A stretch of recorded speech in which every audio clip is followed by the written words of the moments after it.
Abonnez-vous sur notre chaîne YouTube Kadhafi Moumoudi pour ne rien manquer. Compte rendu de la 8e réunion du Conseil de ministres. Le président de la République, Félix Antoine Tshisekedi Tshilombo, a présidé ce vendredi 18 juin 2021 à Bunia par visioconférence la 8e réunion du Conseil de ministres. 6 points étaient inscrits à l'ordre du jour. 1. Communication de son Excellence Monsieur le Président de la République, chef de l'État. 2. Note d'information de son Excellence Monsieur le Premier ministre, chef du gouvernement. 3. Points d'information. 4. Approbation de relevé des décisions du Conseil de ministres. 5. Examen et adoption des dossiers. 6. Examen et adoption de textes. De la communication du Président de la République. La communication du Président de la République a porté sur 5 points. 1. De son séjour dans la partie est de la République démocratique du Congo. Le Président de la République a informé le Conseil de ministres de l'objectif poursuivi par sa mission humanitaire et sécuritaire dans cette partie de notre chère République. À l'étape de Goma, il a visité les sites touchés par l'éruption vers la route de Kibati. Il a réconforté les populations déplacées et il a inauguré l'hôpital militaire qu'il a mis à la disposition des populations déplacées qui ont été touchées par les conséquences de cette éruption. Il a réitéré la ferme promesse du gouvernement à tout mettre en œuvre pour reconstruire les abris de ceux qui ont perdu leur domicile. Pour ce qui concerne l'état de siège, le président de la République, après avoir réuni son état-major sécuritaire à Goma, s'est rendu à Béni pour palper du doigt le quotidien de ses compatriotes. Devant les notabilités, le président de la République a redit sa détermination à ne ménager aucun effort pour mettre fin à la situation d'insécurité qui perdure dans cette partie du pays. Nos forces armées vont monter en puissance et elles méritent le soutien de tous, a-t-il rappelé.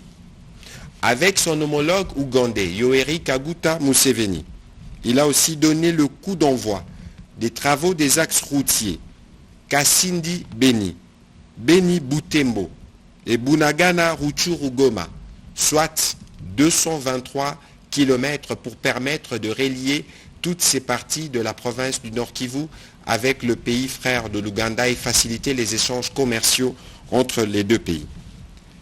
À son arrivée à Bunia, avant son arrivée à Bunia, le président de la République est passé par Butembo, où il a redit le sens de sa mission, celle de ramener la paix à tout prix dans cette partie du territoire national. Il a exhorté la population à respecter strictement les mesures barrières pour faire face à la 3e vague de la pandémie à coronavirus. Le point 2 de la communication du président de la République, chef de l'État, a porté sur le programme triennal avec le Fonds monétaire international. Le président de la République a rappelé aux membres du gouvernement que la partie congolaise et les FMI se sont mis d'accord sur le contenu d'un programme triennal.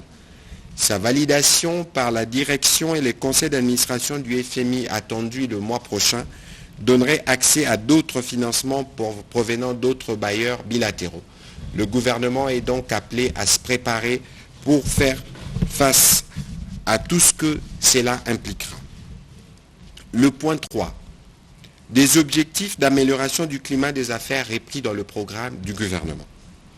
Le président de la République a invité les membres du gouvernement, chacun dans son secteur, à collaborer étroitement avec la cellule de climat des affaires rattachée à son cabinet afin de lui faciliter la mise en œuvre de son plan d'action en rapport avec les 3 assignations principales, à savoir le classement Doing Business, la rationalisation de la fiscalité et la sécurité juridique et judiciaire. Le président de la République a tenu à être informé par le gouvernement des efforts qui sont faits dans la collaboration avec cette cellule pour réussir cet objectif. Le point 4 de la communication du chef de l'État a porté sur la numérisation intégrée de la gestion des finances publiques et d'autres secteurs stratégiques.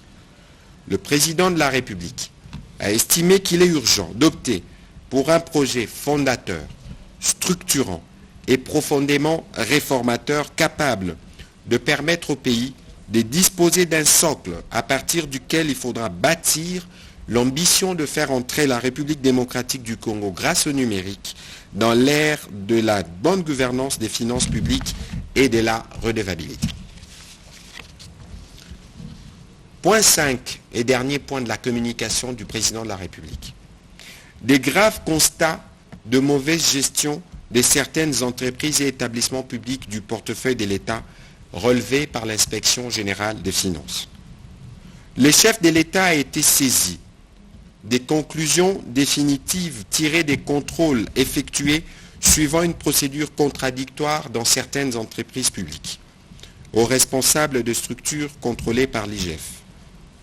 Ces conclusions font état de la perception par les gestionnaires d'avantages exorbitants au mépris des dispositions légales et réglementaires, de l'allocation à certaines catégories du personnel, d'avantages de toute nature au détriment d'autres catégories d'employés non bénéficiaires, du non-respect des normes sectorielles de gestion en matière d'affectation de moyens mobilisés, de la mauvaise gouvernance caractérisée par l'importance des dépenses restées sans pièces justificatives, de la multiplication de marchés publics de gré à gré, mode de passation qui s'est imposé comme règle alors qu'il consiste en une exception.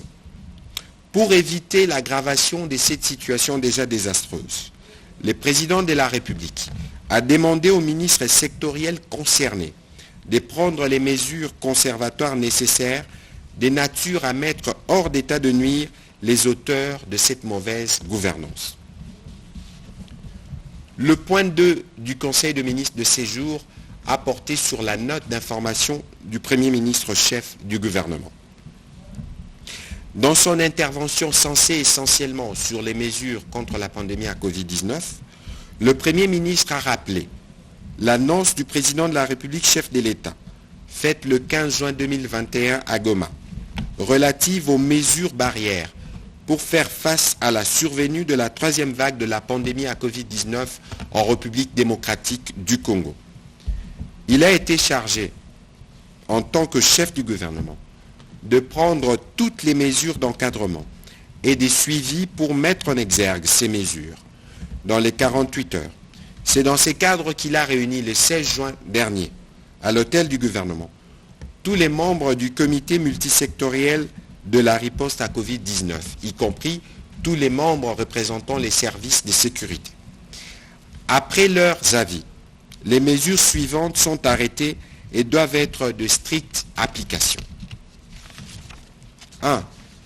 Le port obligatoire et correct des masques dans tous les espaces publics, notamment les lieux de travail, les écoles, les lieux de culte, les commerces, les banques, les lieux de déroulement des activités sportives, les universités, les hôpitaux, les transports publics, les restaurants, les établissements d'hébergement et d'édifices publics.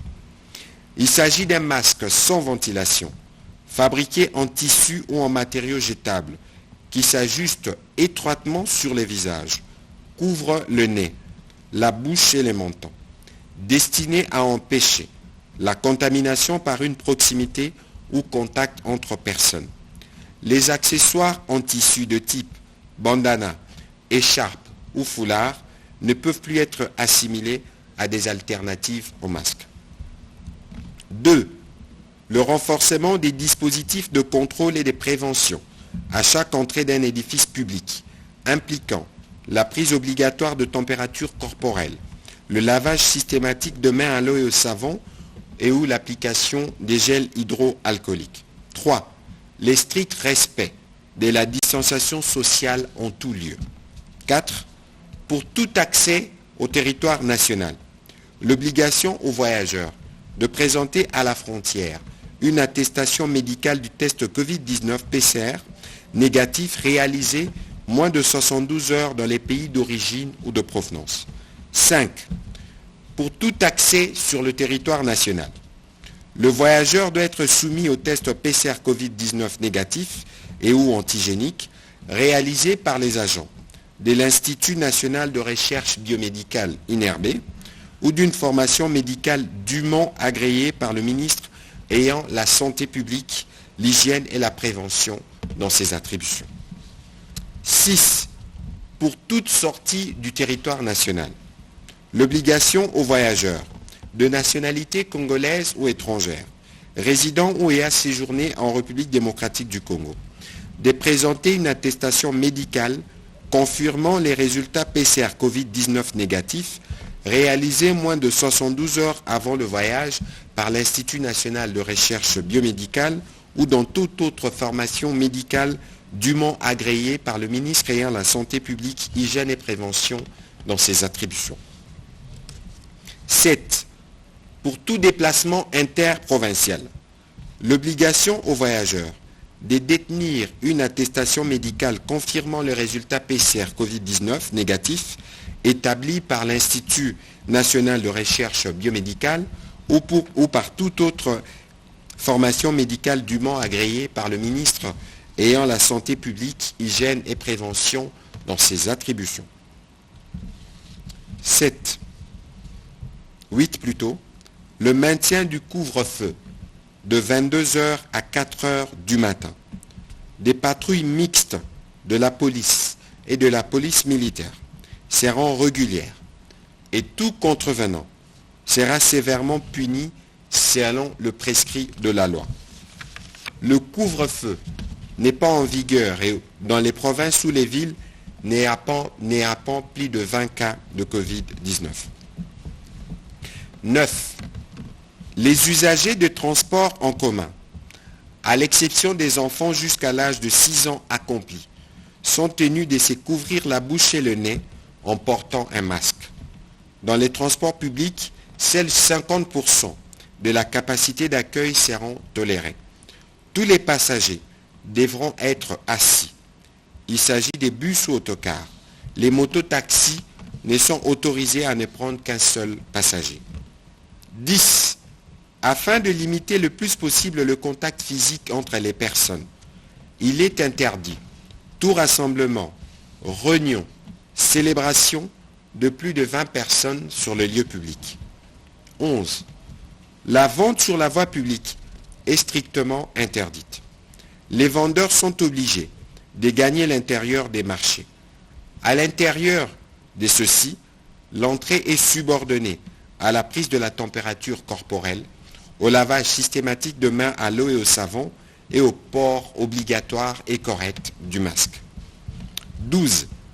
Les manifestations publiques, réunions, célébrations de mariage, réceptions après funérailles, anniversaires, etc., se déroulant dans un espace extérieur privé, ne devront pas excéder plus de 20 personnes. 13. Il est interdit les veillées mortuaires dans les funérariums ou à domicile. Les dépouilles mortelles seront directement conduites à la morgue au lieu d'inhumation avec un nombre d'accompagnateurs n'excédant pas 50. 14. L'administration publique, les entreprises publiques, ainsi que les entreprises privées, demeurent ouvertes à 50% de leur capacité d'accueil. Obligation est faite à tous les employeurs à faire preuve d'une gestion efficiente du personnel et les recours les cas échéants, au travail à distance ou au télétravail. 15. Les universités et les milieux scolaires demeurent ouverts avec les renforcements du strict respect de gestes barrières tels que repris à l'article 2. Tandis que les églises sont astreintes à réduire le nombre de participants à 50% lors des cultes et à respecter les mesures barrières ainsi que la distanciation sociale. 16. Tous les bars, terrasses, discothèques et boîtes de nuit restent fermés. Cependant, les restaurants sont autorisés à fonctionner jusqu'à 21 heures à une capacité d'accueil ne dépensant pas 50%. 17. l'obligation de se faire tester régulièrement, devant tout associé ou non à la fièvre pour toutes les personnes à risque ou les plus exposées, à l'aide de tests rapides, à savoir les professionnels de santé, les personnels enseignants, les agents et cadres des entreprises publiques et privées, et ou toute autre personne exerçant une activité nécessitant de nombreux contacts. 18. La police nationale congolaise, les services de sécurité, ainsi que le service œuvrant aux frontières, à l'occurrence la Direction générale de migration, le Programme national de l'hygiène aux frontières et l'Institut national de recherche biomédicale sont tenus de veiller au respect strict de présentes dispositions. 19. Tout contrevenant sera soumis à des sanctions administratives infligées par l'autorité administrative du ressort. Le Conseil de ministres a adopté ces mesures et a chargé les ministres sectoriels ainsi que le gouverneur de province de leur application. Point 3 du Conseil de ministres relatif au point d'information. Brossons la situation de l'état du territoire national. Le vice-premier ministre, ministre de l'Intérieur, décentralisation et affaires coutumières, est revenu sur quelques faits saillants, parmi lesquels la visite humanitaire et sécuritaire du président de la République dans les provinces du Nord Kivu et de l'Ituri. Sa tournée dans cette partie du pays suscite une satisfaction dans les chefs de la population et elle est surtout porteuse d'espoir. La situation du pays face à la pandémie de la Covid-19, ponctuée par les nouvelles mesures annoncées par le président de la République, chef de l'État, et la persistance de mouvements de grève de professionnels de santé sur toute l'étendue de la République. Ces grèves rendent difficile la prise en charge des malades et l'accès aux services mortuaires. Les drames survenus dans la province du Sud Kivu, où un aéronef à destination de Chabunda s'est écrasé à l'aéroport de Kavumu le mercredi 16 juin dernier, faisant 3 morts.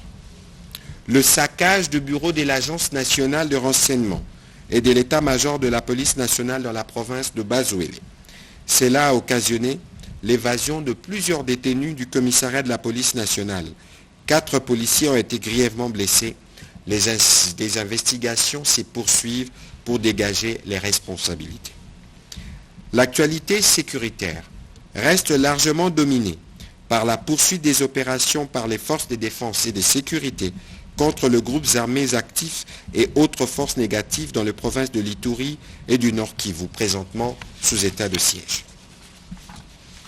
À son tour, le ministre de la Défense et des anciens combattants est revenu principalement, à travers la voix de la vice-ministre, sur la poursuite des opérations militaires en profondeur dans le Nord Kivu contre tous les groupes armés réfractaires au processus de désarmement volontaire. On a déploré les décès d'un officier supérieur dans une embuscade il y a quelques jours, à cause de l'activisme de ces malfrats. Le gouvernement de la République ne ménagera aucun effort pour mettre fin à toute cette situation. Dans la province du Nord Kivu, les forces armées de la République démocratique du Congo poursuivent la traque de tous les groupes armés. Quelques arrestations ont été effectuées dans le démantèlement d'un réseau d'achat d'armes et de munitions du groupe armé Twirwaneho et plusieurs armes et munitions ont été récupérées à Minembwe. La pression militaire de forces armées de la République démocratique du Congo dans les zones de haut plateau tend à contraindre les seigneurs de guerre Michel Rugunda, alias Makanika, à dialoguer avec les forces loyalistes. Au point 3, sur l'évolution de la Covid-19, le ministre de la Santé, Hygiène et Prévention a fait le point de la situation générale de la pandémie. Il a axé son propos sur les plaidoyers qu'il a effectués auprès des évêques. À l'issue de leurs échanges, ils se sont engagés à soutenir officiellement la grande campagne de vaccination contre la Covid-19 et la sensibilisation par leurs canaux, réseau des paroisses et hôpitaux. Les évêques ont suggéré et recommandé au gouvernement que les autorités politiques et administratives du pays prêchent par l'exemplarité comme eux les feront en se faisant publiquement vacciner.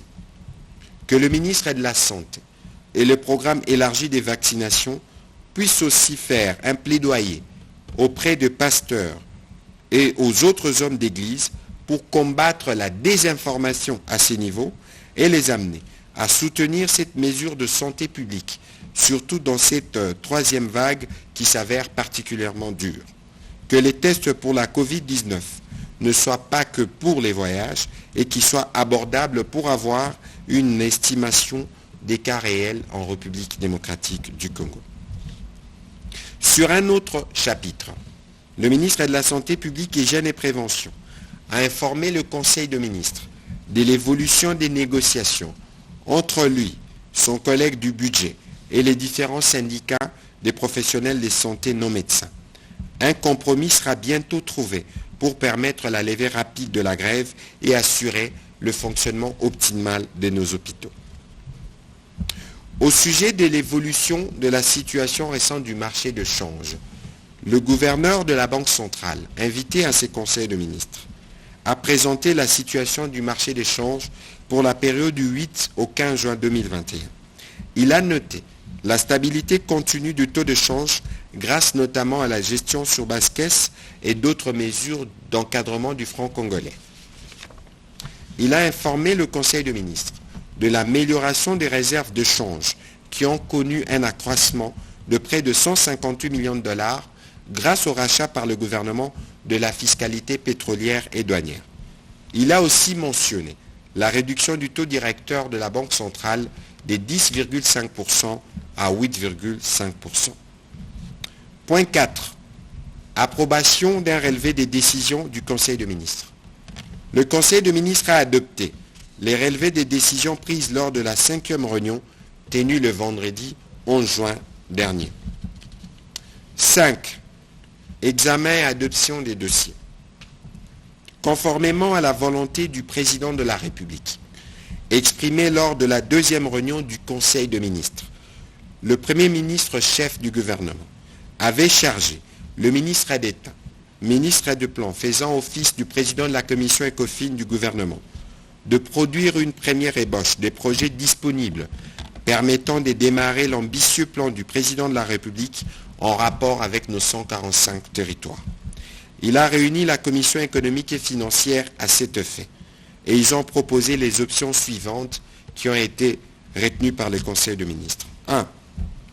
Instruire les gouverneurs des provinces, en concertation avec les administrations locales, de sélectionner une infrastructure sociale à financer dans chaque territoire, selon les 3 axes suivants: éducation, santé et accès à l'eau. Débloquer des fonds pour chacun de 145 territoires en y ajoutant des frais de gestion. Transférer les fonds en province sous la rubrique transfert sur investissement de province avec libellé pour chaque territoire. Activer les mécanismes adéquats de suivi et de contrôle pour exécution dans un délai raisonnable. Après débat et délibération, le dossier a été adopté pour son démarrage effectif. Les ministres sectoriels ont été invités à l'enrichir. À son tour, le ministre des Finances a fait le point sur le dossier relatif à l'évaluation et au suivi des mesures pour la mobilisation accrue des recettes de l'État. Il a montré la progression continue des réalisations des recettes par les régies financières.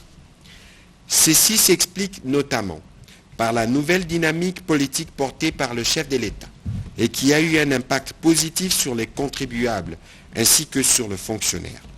Les efforts de service, ici il s'agit des régies financières, la crainte du contrôle, notamment de l'inspection générale des finances, et enfin la transparence accrue apportée par le logiciel de comptabilisation de recettes ISIS-Régis. Le ministre des Finances a également relevé que le paiement de salaire couvre globalement 73% de recettes réalisées mensuellement, alors que le critère de la qualité des dépenses exige que celles liées aux rémunérations soient plafonnées à 50% des recettes internes. Cette situation exige du gouvernement de multiplier les efforts dans la mobilisation des recettes et de bien maîtriser les effectifs de tous ceux qui sont rémunérés par les trésors publics. L'appuyant sur ces propos, le ministre d'État, ministre du Budget, a fait part au Conseil du travail en cours qu'il a débuté avec le vice-premier ministre, ministre de la fonction publique, pour une maîtrise des effectifs des agents publics de l'État dans le cadre de l'élaboration du projet du budget pour l'exercice 2022, en cours de préparation. Concluant sur ce chapitre, le Premier ministre chef du gouvernement est revenu sur son exhortation permanente aux membres du gouvernement à travailler pour améliorer la mobilisation des recettes dans leurs secteurs respectifs en vue de l'exécution optimale du programme gouvernemental. Il a déclaré, je cite, « Un éveil national et patriotique est à promouvoir, car les recettes de l'État ne sont pas que l'affaire de régie financière. » Fin des citations. Ce dossier a été adopté. Dernier point à l'examen du Conseil des ministres de ce jour. Adoption d'un projet de texte. En l'absence de la ministre d'État, ministre de la Justice et garde des Sceaux, le ministre d'État, ministre du Développement rural, a présenté au Conseil des ministres le projet de loi portant autorisation de la prorogation de l'état de siège sur une partie du territoire national de la République démocratique du Congo pour une période de 15 jours prenant cours le 21 juin 2021. Ce projet a été adopté et transmis à l'Assemblée nationale pour disposition. Commencée à 12 heures, heure de Bunia, la réunion du Conseil des ministres a pris fin à 15h55.